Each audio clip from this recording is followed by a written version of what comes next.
8:45 বাতৰি কৈছুচি লালচিঙা বাইখাটুনে যোৱাকালি মংগলদৈ চহৰৰ বেজপাৰা অঞ্চলত দাইটি এজনী ভুৰি থকা অৱস্থাত তিনিটা বৰটকুলাই দাইটিজনীক অপহৰণ কৰি নিয়ে। যোৱা 9 তাৰিখে অসমত জুই লগা কাৰণে বিহাৰৰ পৰা তিনিটা বিহাৰী অসমলৈ আহে। অসমৰ ব্ৰহ্মপুত্ৰৰ তিনিডাল টিকিনি হেৰাই লগে লগে 30টা ভেকুলী 32খন নৌকা লৈ বিচাৰে।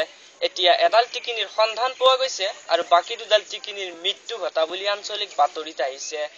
দিল্লীৰ পৰা আহি থকা মামাৰে খোৱা প্লেন এখন ধৰাকাউৰী এটাই দেনা মাৰি মাটিত বগৰাই দিয়াৰ ফলত 52 গৰাকী পিপিৰাই প্লেনখন হেৰাও কৰে। ধৰাকাউৰীটো ফলতে গ্ৰেফতাৰ কৰা হৈছে। তেজপুৰৰ পৰা আহি থকা মামাৰে খোৱা ট্ৰেইন এখন ৰাস্তাৰ কিনাৰত সোমাই পৰি থকা চেংমাছ এটাই ট্ৰেইনখন গিলি থয় বুলি জানিব পৰা গৈছে।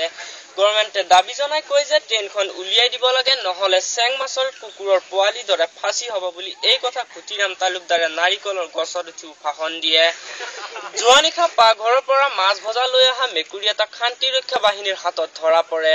মেকুৰীটো বহুতো ৰান্ধনিৰ ভজা মাছ খাইছে বুলি সন্দেহ কৰে। মেকুৰীটো এতিয়া বৰ্তমান নলবাৰী থানাত জেৰা কৰা হৈছে।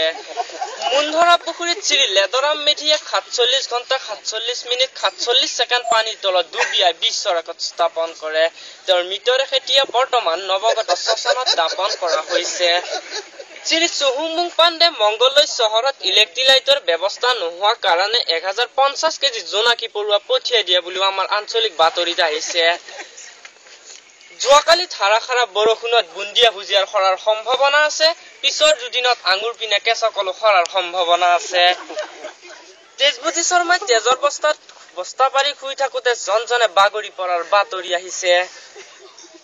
ব্ৰহ্মপুত্ৰৰ অভিমুখে আহি থকা জাহাজ এখনত মোৱা মাছ এটাই খুন্দিয়াৰ ফলত জাহাজখন সমানে 3 টুকুৰা হৈ ভাঙি যায়। জাহাজখনত উঠি অহা 50 গৰাকী সেনামাখীৰ নিহত আৰু 52 গৰাকী সেনামাখীৰ আহত হৈছে বুলি আমাৰ বাতৰিত আহিছে। নতুন দিল্লীৰ পৰা পুৰাণ দিল্লীলৈ অহা 52 গৰাকী পিপিৰাৰ জুই পুৱাতে দাড়ি পৰা যায় বুলিও জানিব পৰা গৈছে। গভৰ্ণমেণ্টে দাবী জনাই কয় যে এই মাহত দাড়ি গজাৰ কোনো সম্ভাৱনা নাই, অহা মাহতহে দাড়ি গজাৰ সম্ভাৱনা আছে।